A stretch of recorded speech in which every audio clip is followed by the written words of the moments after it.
Hi, and welcome to week 4. The main goals of week 4 are to get you to start to write a succinct and focused cover letter, and to create your resume if you haven't already done so, but to also consider the important parts of a resume and how to make your resume stand out.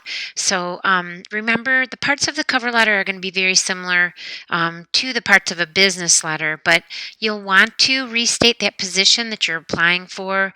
You'll want to include a forecasting statement that explains why you're qualified for the position. Sometimes it helps if you add something in that intro that is pertinent to that company, that shows you've done a little bit of research that's going to tie in, your skills, that specific position that you're applying for, as well as some aspect of that company that you've discovered that kind of brings this all together. I'll give you an example. In teaching, if I were applying for a job, I would look for maybe courses that I would be immediately able to teach based on the experience that I've had teaching other similar classes. So that just gives you an example. Definitely in the body, you'll want to give, situational examples. You'll want to give specific examples, anecdotes of qualifications, and you'll want to close by providing them with your contact information, explaining that your resume is enclosed, and you're going to have to decide once again whether you're going to follow a block or modified block or a semi-block style for writing the letter. So you'll want to, make sure that you include all of the parts of the letter. And of course, this is in when you submit it, what you're working towards with these documents is that, career document packet where everything is in its final submission. So this is the first time that we're going to see the cover letter, but you're going to definitely want to make sure that it's well written, it's concise, and you've got another resource here. Again, this resource through the balance has been a really good one so far this semester for all of you. What I like particularly is they give you the information about what should be included in a cover letter, but you've also got those links that are going to take you to another article, of course, but this one is 17 quick tips to make your cover letter stand out.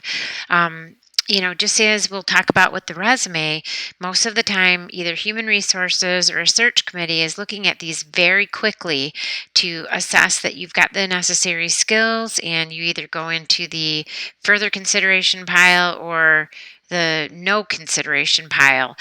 Sometimes that second pile is set aside for a different position down the road, but you have to remember that once again, that would be a new posting, and most companies don't hang on to that kind of material unless you resend it, whether it's electronically or, physically in the, snail mail format.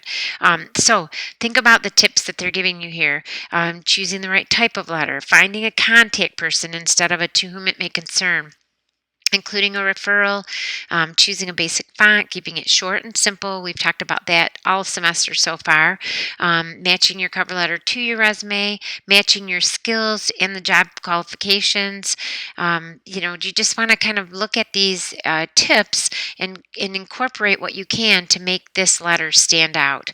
And again, this is a resource for you. You've got the examples of how to set up a cover letter in OWL Purdue, as well as some ways to make yours something that the human resource or search committee members are going to actually stop and think, yep, this person sounds like they've got what we're looking for.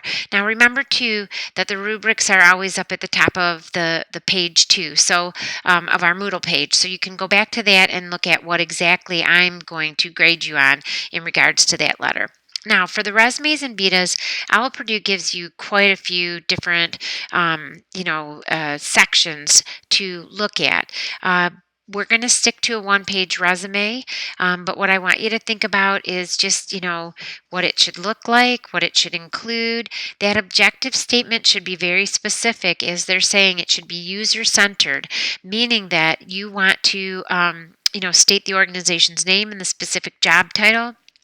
Remember, you're working off of a specific job posting, so you'll have that information.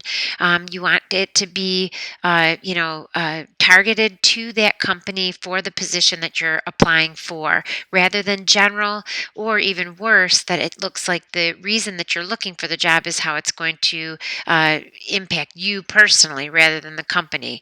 You'll include your education, your work experience, definitely your contact information, which is usually at the top, but you can include any of these optional sections.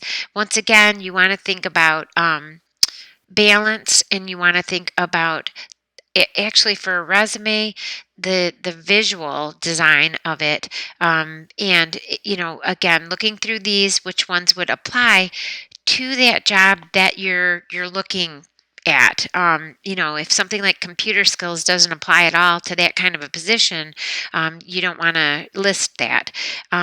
All right. Beyond that, like I said, all of these resources are here for you in this left menu.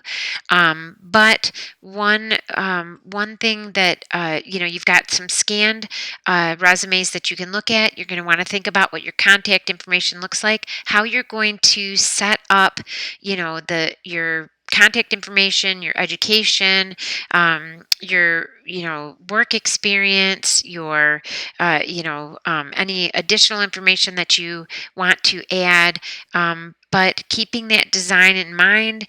The Owl Purdue talks about a quadrant test, so basically meaning that all of the sections are balanced. I can't stress enough that these are reviewed very quickly. So you want your information to be concise. You want to use strong verbs. You want to promote and accentuate the positives that you bring to this particular job. So you want to consider all of that as you're putting it together. One other resource besides going through all of these and looking at some of the pertinent examples that I encourage you to look at too, or I guess two other resources, are why it's important to have a good resume to begin with. So I'd like you to read through this particular article. It's one of the most important documents that you're going to share with a potential employer. So it's important to get it right. The nice thing about resumes is that once you have created one, it's usually easy to tweak it as you apply for different positions. So, you want to put the time into the first construction of it to eliminate going back over it so many times later. And then two, thinking of using strong verbs: diagnose, formulated, analyze, coordinated, resolved, proofread, recorded. You've got a whole list here that are going to take your skills and put them in direct and complementary terms. You also want to think of the phrasing of each of those sections of the resume. We usually use more or less fragmented sentences to describe the skills. I'm going to see if I can give you a quick example of that. Let's look at that. Wrote biographies for award convocations and programs, researched and wrote series of notable alumni posters. So you're usually referring to them, you're leading with that verb and keeping them short and to the point. And you can see that this particular approach was to bullet out the skills related. You can also put them in paragraph format, but you're still going to lead with the verbs, even though you're more or less making a short paragraph that is all fragmented sentences, but that's the style that you're required to maintain when you're creating a resume. All right, so the final thing is you are going to participate in the discussion forum. I want you to start to peer review a little bit on these pieces of the a career document packet. So I want you to post your request for a recommendation, not a commendation. I will get that changed. You'll have 3 total posts. So what I want you to do is first post your request for a recommendation letter. In the second post, I want you to find one of your classmates' letters, basically, and reply in a letter to that classmate. Dear Ben and sincerely Zach or something like that.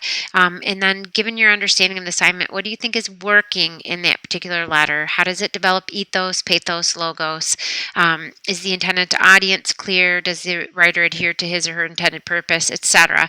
And then, what still needs work? And then, what I want you to do is, once you've been peer reviewed, reply with any comments, questions, and or a general plan for the revision of your document. So that'll kind of get you on the path towards making those corrections in time to submit all of this to the career document packet, and we're going to do some of that again in the next week, where we're going to look at other pieces of that and interact as peers.